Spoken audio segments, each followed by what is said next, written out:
સંપૂર્ણ ન્યૂઝ આપની આંગળીના ટેરવે ઇન્ટરનેટ ઉપર સંપૂર્ણ ન્યૂઝ જોવા લોગિન કરો www.youtube.com/સંપૂર્ણ ન્યૂઝ। જોઈએ સમાચારો વિગતવાર। કોંગ્રેસનો ગઢ ગણાતી બનાસકાંઠા લોકસભા બેઠક ઉપર સાંસદની પેટા ચૂંટણી યોજાઈ હતી।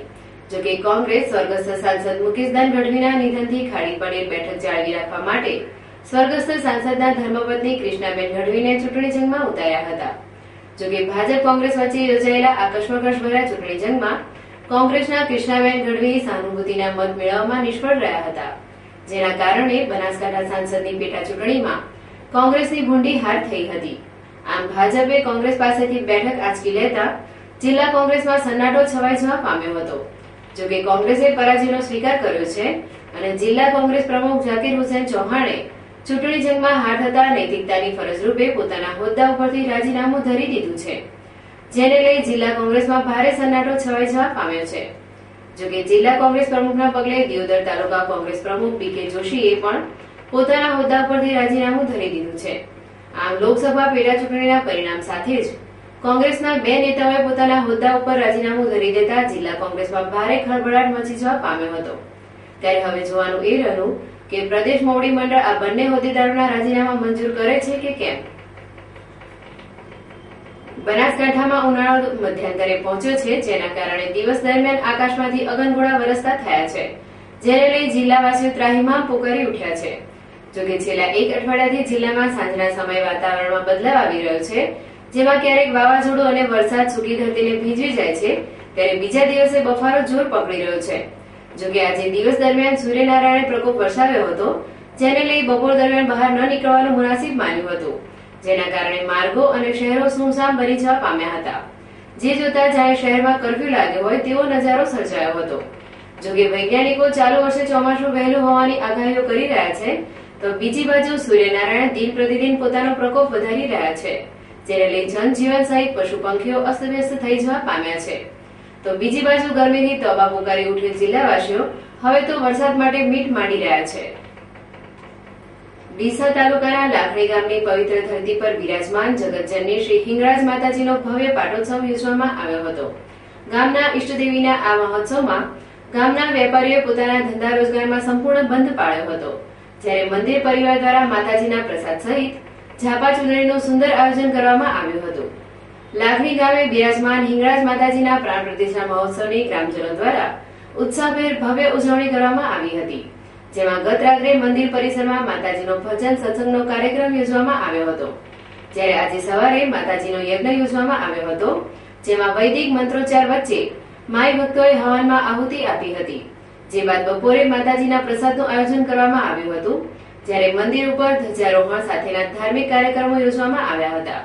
આમ લાખણી ગામના ઈષ્ટદેવી હિંગળાજ માતાજીના પાટોત્સવમાં ગામના આગેવાનો વેપારીઓ સાથે માતાજીના મહોત્સવને સફળ બનાવ્યો હતો અને સમગ્ર ગામ ભક્તિના રંગે રંગાયેલું જોવા મળ્યું હતું। પાલનપુર શહેરના એકમાત્ર પ્રવેશદ્વાર સમાન એરોમા સર્કલથી ગુરુ નાનક ચોકને જોડતા માર્ગ ઉપર આવેલ રેલવે ઓવરબ્રિજ નીચે છેલ્લા કેટલાય સમયથી માર્ગનું કામ ચાલે છે, જેના કારણે રેલવે ઓવરબ્રિજ વન વે કરવામાં આવ્યો છે।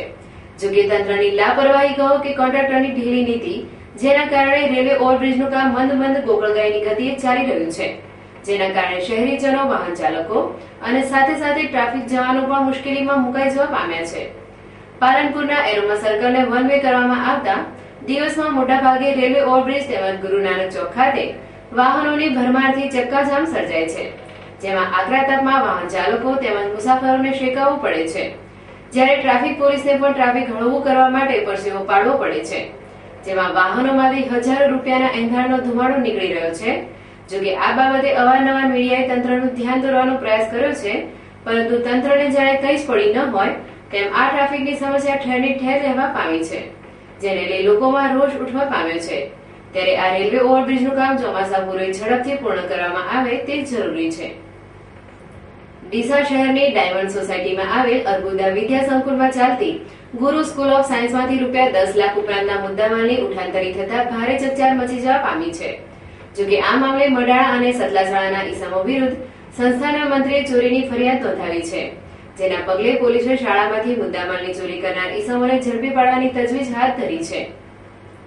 ડીસા શહેરમાં આવેલી શ્રી 27 આંદ્રા પટેલ કેળવણી મંડળ સંચાલિત અર્બુદા વિદ્યા સંકુલમાં ચાલતી ગુરુ સ્કૂલ ઓફ સાયન્સમાં રાત્રે મડાણાના સતીશ કે વોરા અને અન્ય 15 થી 20 ઈસમો ભેગા મળી ગુરુ સ્કૂલ ઓફ સાયન્સમાંથી એલસીડી પાર્ટીશન, ફર્નિચર, પાટલી, ટેબલો, ખુરશીઓ તેમજ શિક્ષણને લગતા અંદાજે 10 લાખના મુદ્દામાલની ઉઠાંતરી કરી પલાયન થઈ ગયા હતા.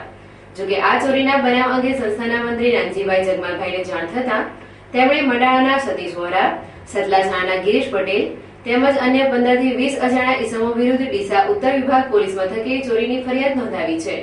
27 આંદ્રા પટેલ યુવક મંડળ સંચાલિત અર્બુદા વિદ્યા સંકુલન ડાયમંડ સોસાયટી ડીસામાં તારીખ 1/5/2003ની રાત્રે એક શ્રી ગિરીશભાઈ લીલાભાઈ પટેલ, બે સતીશભાઈ કાજીભાઈ વોરા તથા તેમના બીજા 15 થી 20 માણસો શાળાને લગતા તમામ સામાન અને શાળાનું દફતર લઈ ગયેલ છે. સંકુલના સીસીટીવી ફૂટેજમાં આરોપીએ અને અન્ય માણસો દૃશ્યમાન થાય છે, જેની ફરિયાદ ઉત્તર વિભાગ પોલીસ સ્ટેશન ડીસામાં ગુના રજીસ્ટર નંબર 9/2013 થી તારીખ 2/5/2013ના રોજ તથા ફરિયાદી ઉમેરો તારીખ 4/5/2013ના રોજ કરેલ છે. જે જાણવા મુજબ સદર સામાન અને શાળાનું દફતર ranger school Patan road Deesa ખાતે છુપાયેલ છે અને શાળાના રેકર્ડનો બિનહરીફ ઉપયોગ થઈ રહેલ છે. અમે ઈચ્છીએ છીએ કે પોલીસ કડક બની આરોપીઓને ઝડપી માલ સામાન અને દફતર પોતાના કબજામાં લે. વાલી અને વિદ્યાર્થીઓએ જણાવીએ છીએ કે તેઓ આરોપીઓ સાથે કોઈપણ પ્રકારનો વ્યવહાર કરે નહીં. કાયદાની જોગવાઈ મુજબ મેળવેલ પ્રમાણપત્રો એલસી બિનઅધિકૃત એનો ઉપયોગ ગણાશે. જોકે ડીસાની ગુરુ સ્કૂલ ઓફ સાયન્સમાંથી 10 લાખના મુદ્દામાલની ઉઠાંતરી કરી સંસ્થા સાથે વિશ્વાસભંગ કરનાર મડાણાના સતીશ વોરા અને સતલાસણાના ગિરીશ પટેલને પોલીસે ઝડપી પાડવાના ચક્રો ગતિમાન કર્યા છે. ડીસા શહેરમાં આવેલી મિત્રા ફાઇનાન્સ નામની ધિરાણની પેઢી પર આજે કેટલાક ખેડૂતોએ હલ્લો મચાવી દીધો હતો. ડીસાના પશુ બજાર નજીક આવેલા શિવાલિકા શોપિંગ સેન્ટરમાં આવેલી આ પેઢી દ્વારા ખેડૂતોને ધિરાણ આપવામાં આવતું હોવાનું જાણવા મળી રહ્યું છે અને અગાઉ આ કંપની દ્વારા કેટલાક ખેડૂતોને ધિરાણ આપવા બાબતે પણ નાણાં ઉઘરાવવામાં આવ્યા હોવા છતાં 22 દિવસમાં લોન આપવાનું કહી હજુ સુધી લોન આપવામાં ન આવી હોવાના આક્ષેપો ખેડૂતોએ કર્યા હતા. ખેડૂતોએ તેમનો રોષ વ્યક્ત કરતા જણાવ્યું હતું કે અગાઉ મિત્રા ફાઇનાન્સ કંપની દ્વારા રજીસ્ટ્રેશન ફી પેટે 3500 રૂપિયા લેવામાં આવ્યા હતા અને ત્યારબાદ 7775 રૂપિયા વકીલ ફી અને નોટરી ચાર્જ વસૂલવામાં આવ્યો હતો. છેલ્લે માર્જિન ફી પેટે 27775 વસૂલવામાં આવ્યા હોવાના આક્ષેપો કરાયા હતા. ખેડૂતોએ જણાવ્યું હતું કે તેમને પૈસા ચૂકવવામાં આવ્યા હોવા છતાં હજુ સુધી તેમને કોઈ પણ પ્રકારની લોન આપવામાં આવી નથી અને એટલા માટે જ આજે આ ખેડૂતો ડીસાના પશુ બજાર પાસે આવેલી મિત્રા ફાઇનાન્સની ઓફિસ પર પહોંચી ગયા હતા. અમે 10 લાખની લોન આપી હતી, ફાઇલ આપી હતી, બરોબર. એમાં કોઈ અમને લોન મળી નથી અને અમે પૈસા ભર્યા, પૈસા પણ મળ્યા નથી અને ધક્કા ખાઈ કયા થઈ ગયા. 1 મહિનો 30 દિવસ એટલે 15 દિવસ થયા. તમે કેટલી ફી આપેલી છે લોન માટે? લોન માટે અમે આલી તમને 7,800 એક કેડથી ફેર પૈસા ભર્યા હતા 27,745. એમાં કોઈ પણ પૈસા પાછા મળ્યા નથી. તમે આ પૈસા કોને આપ્યા? દિનેશભાઈ. દિનેશભાઈ કયા ગામના છે? ડીસાના. ડીસા. એમને કોઈ પેઢી ચાલે છે અહીંયા? ના, પેઢીનું કોઈ ખબર નથી. બરાબર. તમે પાવતી આપેલી છે? પાવતી આપેલી એમાં. તમને લોનની જાણ ક્યાંથી થઈ હતી? લોન મળે છે અહીંયા? લોન એમાં અમે ઓય આવ્યા એટલે ઓય ડાયરેક્ટ ઓફિસે આવ્યા ત્યાંથી લોન થી. તમને કોઈ માહિતી આપી કે અહીંયા લોન આપે છે ખેતી? ઓય દિનેશભાઈ માહિતી આપી. ફોન ઉપર આવ્યા તો રૂબરૂ મળવા આવ્યા હતા? ના, રૂબરૂ મળવા આવ્યા હતા. ત્યાં ધાનેર બાજુ? ના, ઓય ડીસા. તમને બોલાવ્યા હતા કે તમે ઓળખતા હતા પહેલાથી? અમે પહેલા નતા ઓળખતા, તમે આવ્યા અમે બીજા કામથી. પછી અહીંયા આવ્યા કે આ લોન મળે છે, અમે ડાયરેક્ટ અહીં કાગળ આલ્યા. તમારું નામ ગોવાભાઈ હસનભાઈ બિલ, ગામ ગોલાના હાજરાના છીએ અને અમે લોન લેવા માટે અમારી ફાઇલો મૂકી હતી. દિનેશભાઈએ કીધું હતું કે તમારે 1.5 મહિનામાં તમને પૈસા આલશે અને અમે અમને ઉપરથી વળતર આપો. અમે 7,800 રૂપિયા ભર્યા અને અમે ઓછામાં ઓછા અમારા 30% થઈ ગયા. કોઈ જવાબ નહીં, કોઈ ફાઇલ નહીં સાહેબ, અને અમારા વિશે ખોટું વળતર કર્યું હોય આ સાહેબે. તમે કેટલા લાખની લોન મૂકેલી? અમે 3 લાખની મોંઘી કરેલી હતી, પણ આ લોકો કહે કે તમને 5 લાખ મળશે. તો પણ મેં કીધું બરાબર, અમારે કોઈ બી ફોર્મમાં લગાડશે અને વ્યાજ બી દરે અને ઓછો વ્યાજથી અમે લેવા માંગતા હતા. બરાબર. એવું હતું. ખેતીના ડોક્યુમેન્ટ આપેલા છે તમને? હા સાહેબ, તમામ ડોક્યુમેન્ટ અમારા ફોટા આપેલા છે. કેટલી ફી તમે ભરી કઈ અમારી જોડે? 7,800 તમે પાછી મળી ફી? ફી સાહેબ પાછી નહીં મળી. ક્યાંના વતની તમે? અમે ગોલાના, ખાસ ધોધરા તાલુકાના ગોલા ગામના વતની. ખેડૂતોએ કરેલા આક્ષેપો અંગે મિત્રા ફાઇનાન્સના સંચાલકો દ્વારા કોઈ જ પ્રતિક્રિયા જાણવા મળી નથી. ત્યારે આ અંગે સત્ય શું છે તેના પર પડદો હજુ પણ યથાવત છે. શું મિત્રા ફાઇનાન્સ ખરેખર ખેડૂતોને છેતરી રહી છે કે પછી ખેડૂતોને ગેરમાર્ગે દોરીને કોઈ મિત્રા ફાઇનાન્સને બદનામ કરવાનું કાવતરું રચી રહ્યું છે? સત્ય જે હોય તે, પરંતુ આર્થિક બાબતે સર્જાયેલા આ હલ્લાની ન્યાયિક તપાસ કરવી પણ એટલી જ જરૂરી છે. રણની ગાંધીએ અડીને આવેલા સુકાભટ બનાસકાંઠા જિલ્લાના ખેડૂતોએ ખેતી ક્ષેત્રમાં અનોખા આવિષ્કાર સર્જી દીધા છે. આ જિલ્લાના પ્રગતિશીલ ખેડૂતોએ સાબિત કરી બતાવ્યું છે કે બનાસકાંઠા જિલ્લો ભલે સૂકો હોય પરંતુ અહીં જમીન પર પણ ખેતી થઈ શકે છે, અને તે પણ શક્કરટેટી જેવી ખેતી કરી જિલ્લાના ખેડૂતોએ ચમત્કાર સર્જી દીધો છે. આ ચમત્કારનો શ્રેય જાય છે ડીસાની રૂગનાથભાઈ એન્ડ સન્સ નામની પેઢીના માલિકોને.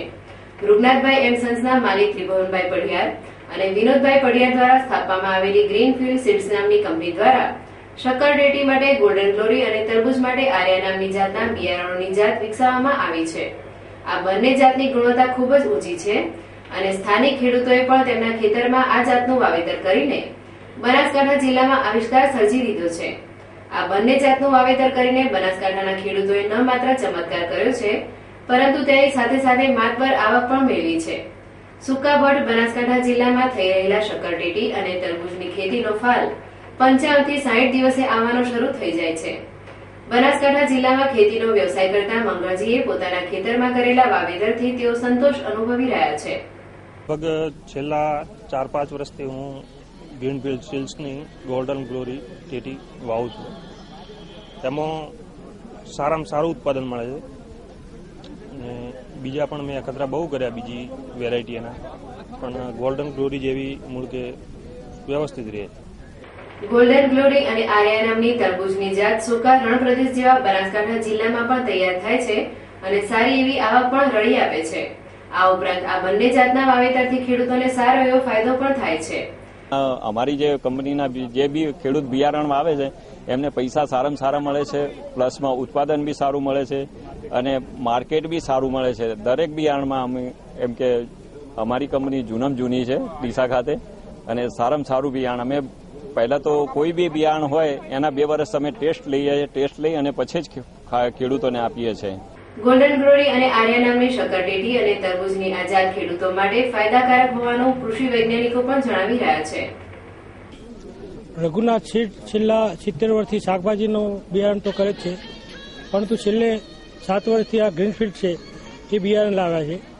એ બિયારણ બહુ જ સારું છે. ખેડૂતોને 1 વીઘામાંથી 50,000 જેટલો નફો થતો હોય છે.